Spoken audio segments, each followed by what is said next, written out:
Hi, and welcome to the X22 Report. My name is Dave, and this is episode 527, and today's date is November 26, 2014, and the title of this episode is Ferguson Riots Are Planned While a No-Fly Zone is Implemented. And for those people who are living in the United States and celebrate Thanksgiving, happy Thanksgiving to everybody. Let's get right into it. Now, we understand out in Ferguson, things are really getting out of hand. There were a huge amount of riots going on, and a lot of the things that we're seeing seem like they're kind of planned, and it seems like it's really being pushed by the corporate media, and we're going to get into what is really going on inside Ferguson later in this report. Now, let's get into the economic collapse news. Now, we see right now that in Europe, things are completely falling apart, and it is getting worse now. Italy retail sales post fifth consecutive monthly fall in September. Italian retail sales fell for a fifth straight month in September. Data showed on Tuesday pointing on an ongoing stagnation in consumer demand in the recession-bound economy. National Statistics Institute ISTAT reported that seasonal adjusted retail sales were down by 0.1% from the month before, following a 0.2% decline in August. And we completely understand what is going on here. Things are falling apart, not just in Italy, but we see it happening in Spain, we see it happening in France, we see it happening in Greece and Cyprus, and it is spreading to the other areas inside of the Eurozone. Here in the United States, what are we seeing? Well, we see the UMich consumer confidence rose from last month to its highest since July 2007. It missed expectations by the most since October 2013. They thought it was going to be much higher, and it turned out that it absolutely was not. Initial jobless claims printed an uncomfortable 313,000, which is kind of strange during this time of year because most of the people are getting these part-time positions because they're working for the holiday. More and more companies are bringing on people, and we have to remember that in the beginning of this year, going throughout this year, a lot of major corporations have been laying off. A lot of people were on severance packages. They are starting to run out right now, and depending on which company and how long you've been working, some people might have received about a 3-month, 6-month, 9-month to a 1-year severance package, and now they're realizing there are no jobs out there. There are only part-time jobs out, and they're continually sending out their resume, not getting responses, and they're getting nervous, so they apply for unemployment. Now, we also have to remember that there are a lot of retail stores are closing also, and those people who have the full-time positions there, like managers, they're also applying for unemployment insurance, and we're starting to see that this is starting to tick up a little bit, and we're seeing that this is the biggest miss in over about 11 months because we've seen initial jobless claims fall, and this is the worst level in 3 months right now, and we can see this is starting to move up higher. New orders, employment, production all fell. This is the fourth largest month-on-month drop since Lehman, and we're seeing the Chicago PMI suffers the fourth biggest drop during this time period. The durable goods, excluding transportation, dropped by a whopping negative 0.9%, far below the 0.5% increase expected, the biggest drop since the December negative 1.8% tumble, which was blamed on the polar vortex. And we can see right now that, again, all these statistics coming out and everything that's going on, things are really starting to fall apart here, and we're starting to see that they're starting to manipulate numbers at this time, and we're seeing this especially in the home sales area. The Census Bureau reported that 458,000 new homes were sold in October with a 16.5 error confidence, which missed expectations of about 471,000 increase from last month's 467,000, because last month's number was also revised substantially lower from 467 to 453, which in turn will allow the mainstream propaganda to tout the new home sales jump in October to match the highest print since October 2013. But we have to take a look at what they did. So basically what they're doing is they're manipulating all the numbers like they've done in the past. They've done it to unemployment, they've done it to GDP, they've done it to inflation. What they normally do is they go back and they lower the numbers to make the new numbers look much, much better. But of course, during that time period, you think, wow, home sales are really doing well. So if we go back to May of 2014, the real numbers, well, not, I shouldn't say the real, the ones they reported said they had housing sales of about 504,000. They lowered those numbers in May 2014 to down to 458,000. In June, they said, we had 419,000 homes sold. They revised those to 409. In July, they took 427,000, revised it to 399. In August, they took the 504,000 homes sales. They lowered that to 453. September, they took the 467,000 home sales. They lowered it to 455. And now in October, what are we seeing?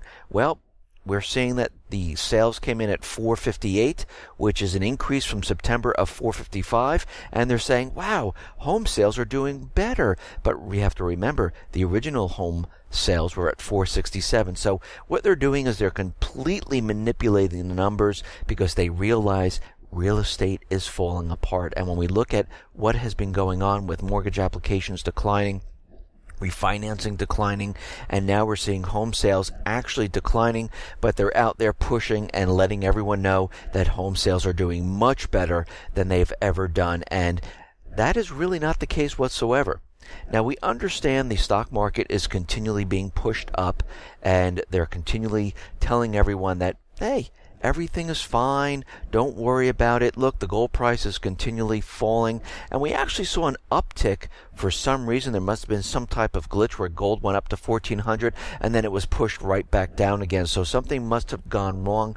But we understand that the gold is being manipulated. And right now, 4 major global firms are to appear in the New York court accused of manipulating platinum, palladium prices for 8 years. The lawsuit is the first of its kind in U.S. history.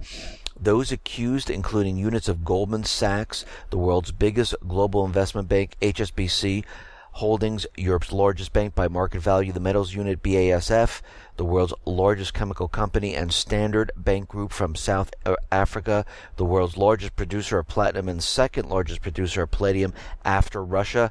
And right now there's lawsuits right now because we understand the entire precious metal market is completely manipulated. What we're seeing is a huge demand for gold. We see countries like China, Russia, and other central banks in the countries tanking on gold. We see a Swiss referendum coming up in November 30th, and you're trying to tell me that gold is continually falling? It makes no sense whatsoever.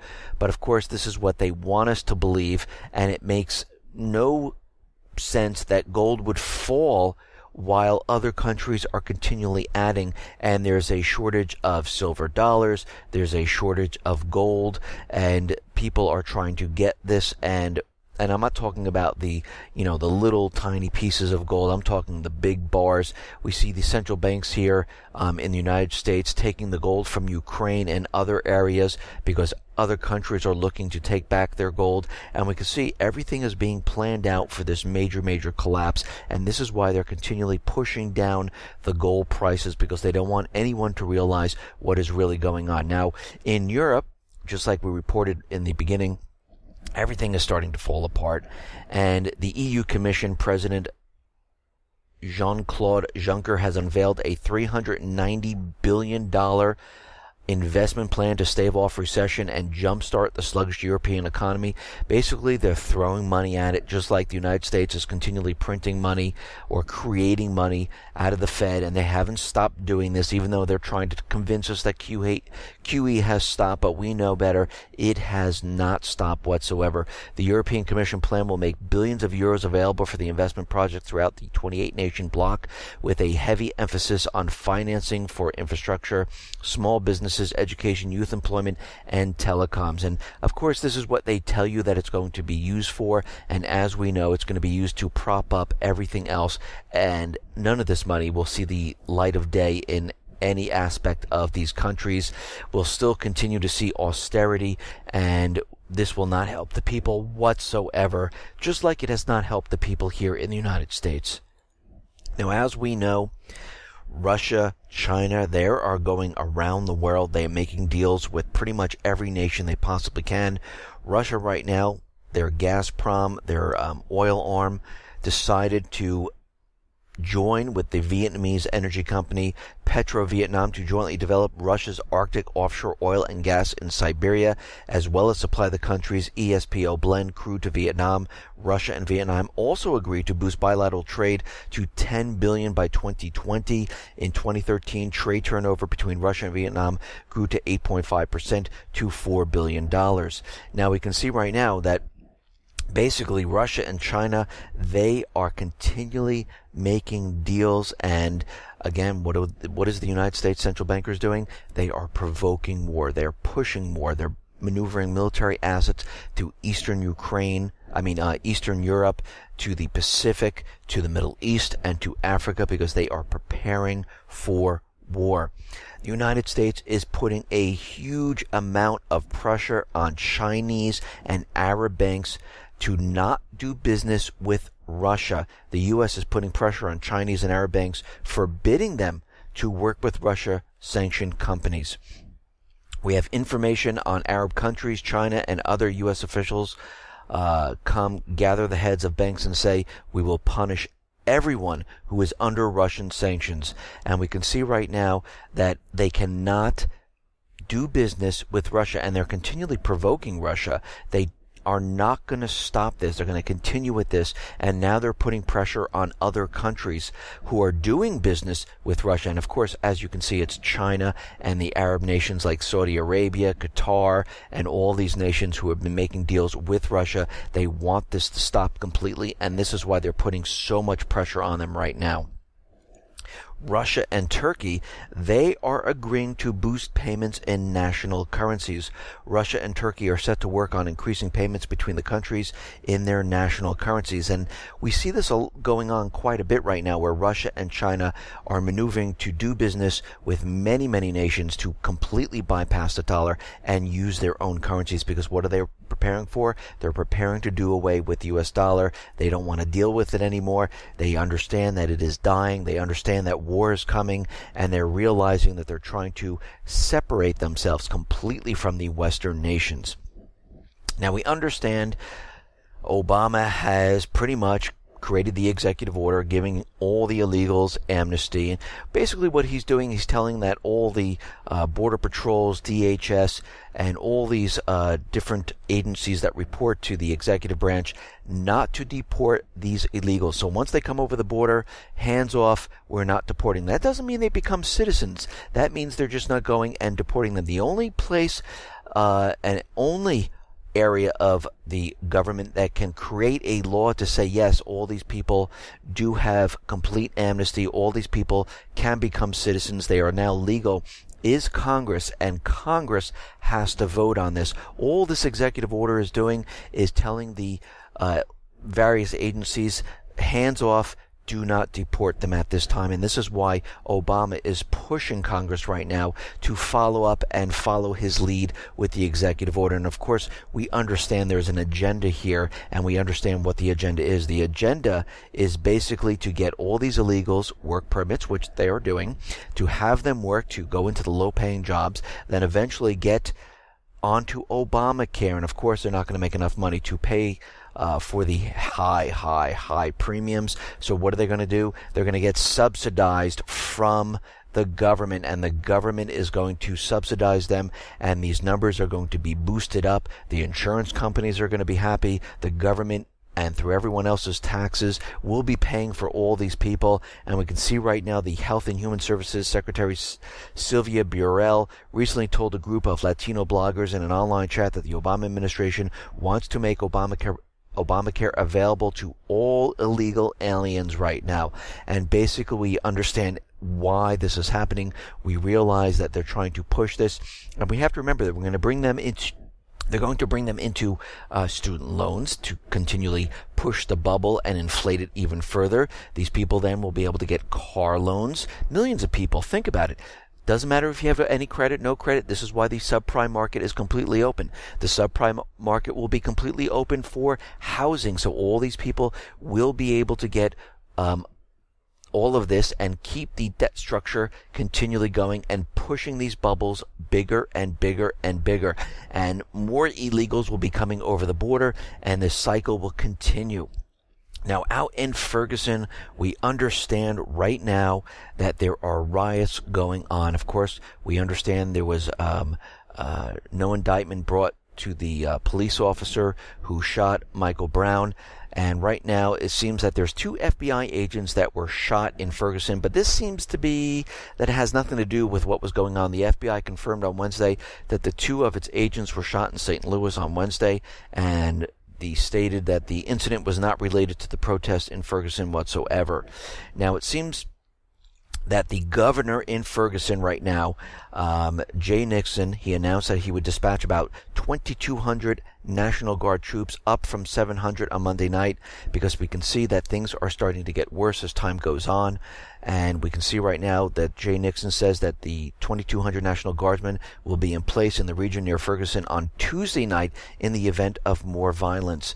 And again, as we can see, more and more violence is coming. They're trying to fan this up the best they can. The corporate media is out there pushing it as hard as they possibly can. And basically what happened in August is the same thing that's happening right now. A no-fly zone has been instituted above the Ferguson area. Basically, they don't want the news helicopters above. They don't want you filming what is actually going on. The Federal Aviation Administration announced the no-fly zone after the grand jury decision came through on Monday night in the Michael Brown shooting. Listed under the reasons for the no-fly zone, the agency put to provide a safe environment for law enforcement activities. Basically, they don't want anything being filmed from the air, because we might see things that might look like an agent provocateur, and this is why they're trying to keep this from happening right now. And it seems like a lot of the flights are being affected by the riots inside Ferguson, but it looks like the outbound flights are not affected, but the in ones seem like there might be a problem there.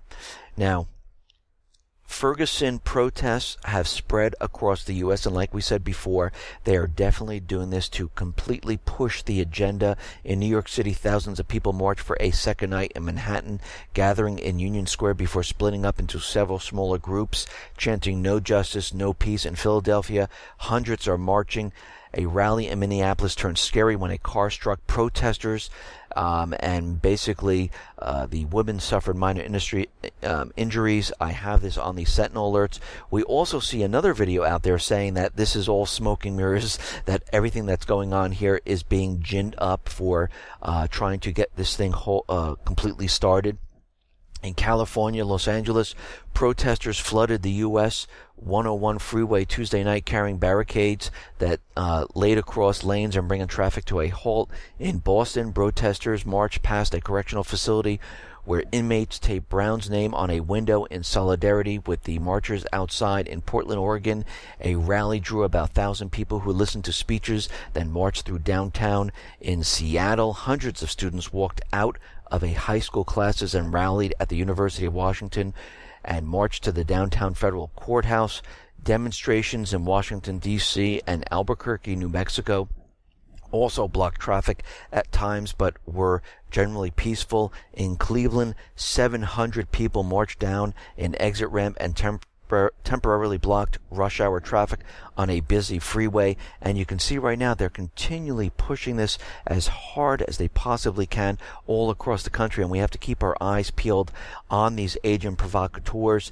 But what's very interesting, and this is coming out of the Economic Collapse blog, is that there are 10 coincidences that happened throughout this whole thing. Number one, the federal, state, and local law enforcement authorities had more than 3 months to prepare for the violence that would follow the announcement of the grand jury decision. The mainstream media endlessly hyped this controversy, and everyone knew that trouble would be brewing. But despite an enormous amount of time to prepare, very little was actually done to prevent any violence from happening. 2, someone made the decision to make the public announcement about the grand jury decision in the evening, in the dark, and everyone knows with law enforcement that crowd control is much more difficult in the dark. They also waited for everyone to be out of school and everyone to be out of work, and this was done during the prime time hours. A very strange way to do this. Number 3, fortunately for the mainstream media, the announcement of the grand jury decision was perfectly timed to provide the largest possible number of prime time viewers during this period. Number 4, Just like in August, no law enforcement authority of any kind responded while dozens of businesses were vandalized, looted, and set on fire. Number 5, according to Ferguson Mayor James Knowles, National Guard troops were purposely held back from intervening in the rioting that was unleashed when the grand jury decision was made known to the public. Number 6, it is being reported that the heavily armed National Guard troops were limited to keep the peace at the courthouse, patrolling the outskirts of town, and preventing disturbances in other suburbs as horrific violence raged in the heart of Ferguson. Number 7, Missouri Lieutenant Governor Peter Kinder has accused Missouri Governor Jay Nixon of holding back the National Guard troops because of pressure from the Obama administration. Number 8, the Washington Post has documented that Attorney General Eric Holder had been in direct contact with Governor Nixon and had expressed frustration with the fact that the National Guard had been activated. Of course, they didn't want that there. They want this thing fanned up.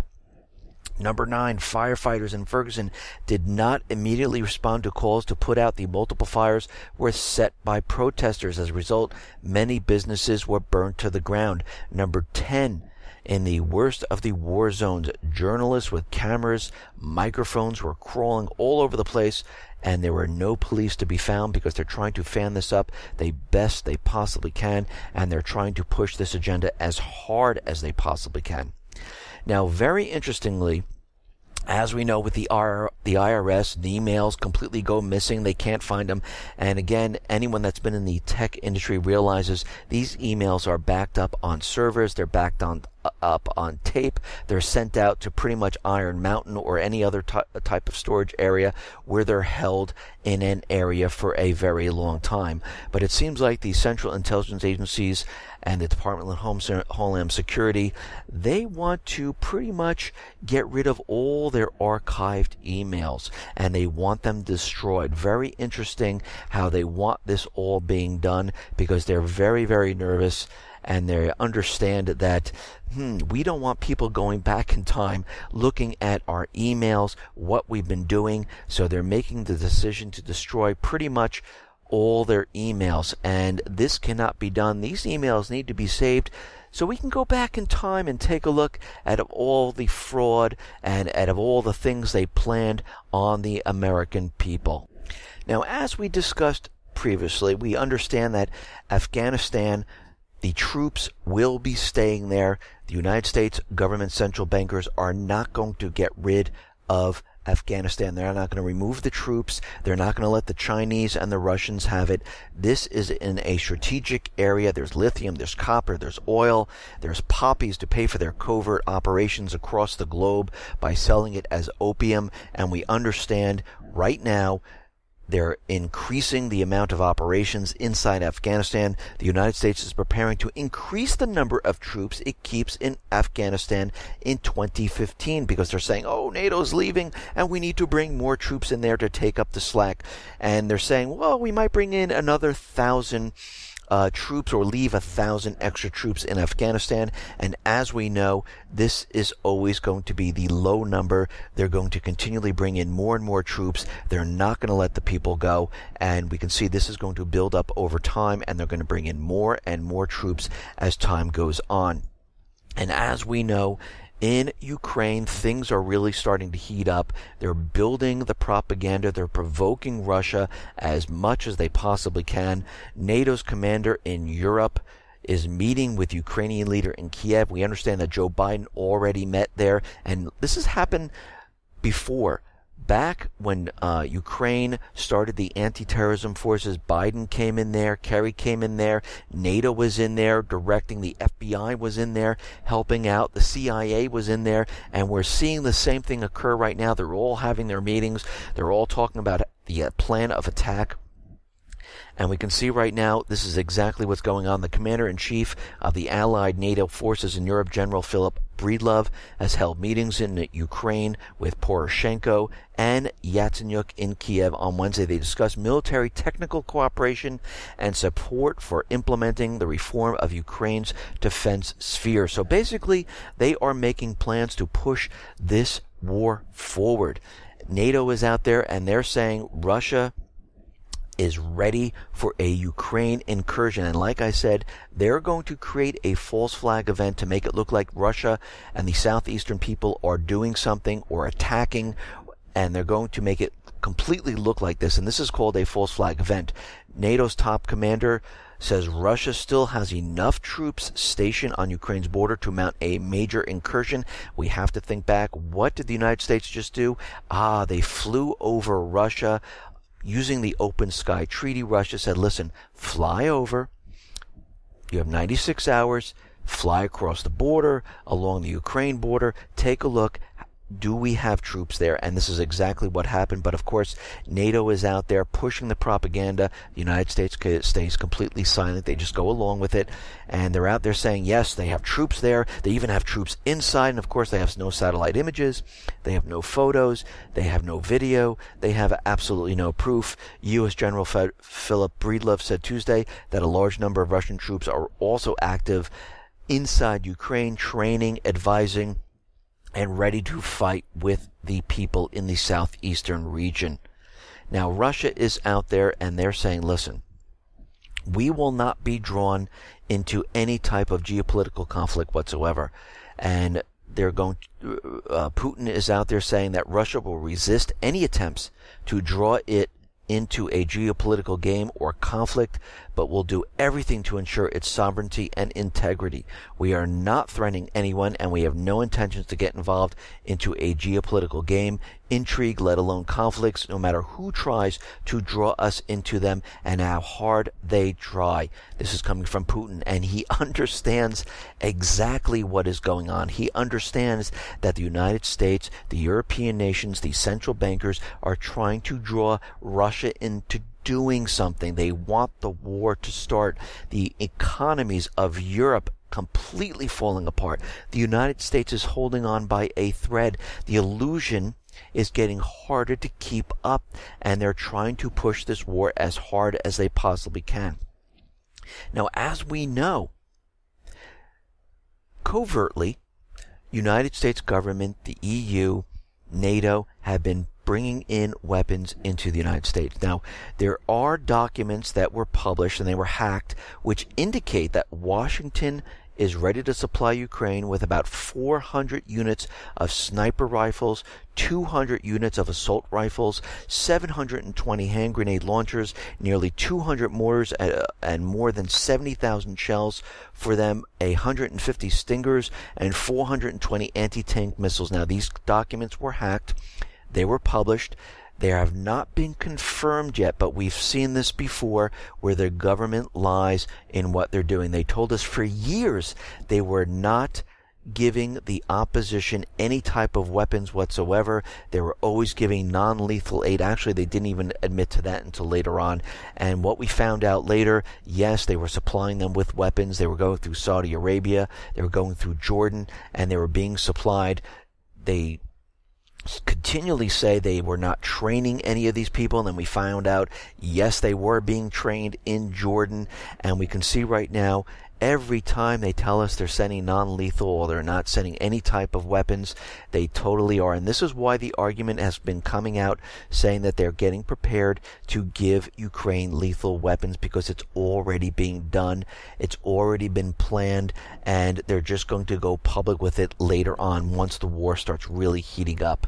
And we can see that moving the military assets all across Europe has not stopped. Troops are coming in, more and more troops. NATO wants more U.S. troops, and they're keeping everything that they've been using for drills in all of these countries. And we've seen this happen before. We saw it happen back in Jordan, and right now the U.S. Army plans to station about 150 tanks and other armored vehicles in Eastern Europe next year. A top American general, Ben Hodges, said the troops will come over and train and they'll go back, but the equipment will stay behind. Of course, we've seen this over and over and over. The move is part of the Operation Atlantic Resolve, which, according to Hodges, aims to provide assurance to those allies that are closest to the Russian threat. And you can see they're continually being provoked on this, and they're pushing this as hard as they possibly can. Now, the U.S. has issued a travel warning in Djibouti over a terror threat, and we have to think back, why is this happening? And we understand they signed a long-term lease because we understand there's bases inside of this country, but we have to take a look and understand what's going on here. Chinese now are dealing with Djibouti. They're establishing a naval base inside their country. And every time the Chinese or the Russian governments deal with these nations, we always see the same exact pattern where the U.S. is issuing a travel threat. Now, the United States has issued a warning to travelers citing specific threats from terrorism aimed at Western and local interests in the East African nation of Djibouti. Djibouti hosts U.S. and French military bases as an ally in the U.S.-led fight against the militant Islam. Attacks may target official government facilities, including embassies and military installations, as well as soft targets such as restaurants, clubs, hotels, and other commercial entities, the U.S. advisor said. Now, we have to remember, China is going to set up naval bases in this area of Djibouti. They have other countries that are going to do this, which I mentioned before. It's going to be in Yemen, Oman, Kenya, Tanzania, and many other countries inside of Africa, and we're going to have to take an eye and keep an eye on this to see how the U.S. plays, how this all plays out with the U.S., because as we can see, they use the same exact playbook. They put a terror threat. They've got to bring in more and more soldiers to the region. They have to evacuate the people because basically what's going to happen is they're going to pretty much gin something up there so they can garrison the entire country, just like they've been doing with every other West African country. Now, we understand out in the Middle East, all these countries are falling apart. We understand that the people there are rising up. They're trying to take back their countries, and we see this happening in Libya. We see it happening in Lebanon. It's ongoing in Lebanon. All these countries, it's ongoing, but it seems like mostly Libya has taken back its country. Of course, the puppet government is still trying to fight inside Libya. Yemen, the same thing's happening. And in Yemen, basically, the Yemen tribes people there have blown up a main oil pipeline, halting the flow to the export terminal on the Red Sea coast. Yemen's heavily armed tribes frequently target oil and other infrastructures. Basically what they're doing is they're trying to stop the flow of it, and we can see that they're trying to hurt the puppet government there, and they basically want their country back. They want the central bankers out of the country. They want the United States government keeping hands off. They don't want them interfering in their country, and they're doing everything they possibly can to fight this, and they're pushing this as hard as they can. Now, in my other reports, I talked about different malware. We have the black energy, where they believe that it's Russia and China has the ability to get into our power infrastructure and our financial institutions. And I also mentioned a new malware called regin, or regin, however you pronounce this, and this is a military-grade malware, and we're finding out that this malware is linked to the U.S. and British intelligence agencies, targeting governments and academics and telecoms. According to new reports, suspected as being the malware is suspected of being the handiwork of U.S. and British intelligence agencies, according to security analysis with Russian security firm Kaspersky Lab, which has been tracking the malware known as regin or regin for 2 years. The technology has two main objectives: intelligence gathering and facilitating other types of attacks. Security researchers pointed out is that none of the targets are based in either U.S. and U.K. According to The Guardian, 28% of the victims are based in Russia and 24% are based in Saudi Arabia. Ireland, with 9% of the detected infections, has the third highest number of targets. So basically what's happening is, and we understand what is going on here, we understand that the malware that they continually report on is from the United States, and we understand that most likely and most probable that the downing of the power infrastructure, the halt of the financial institutions, and the collapse of the economy will be an inside job. It will be a false flag event where they say, look, we're being attacked, and it is from Russia, it is from China, and they're the ones who caused it. But we're starting to find out that some of these malware are from the United States and from England, and we can see that most of these things are planted inside the system. We have to remember the stock exchange, the BATS, the NASDAQ all now have kill switches because they want to halt it as the market drops. And we can see right now that this is all being planned, and they're continually coming out letting us know it's not if but when this does occur. And we can see right now they're definitely pushing some type of false flag. They understand the economy is collapsing. They understand they have to get the war started. They understand that they are running out of time. Listen, everyone, thanks a lot for listening. Be well, be safe, and especially be prepared. Thanks a lot.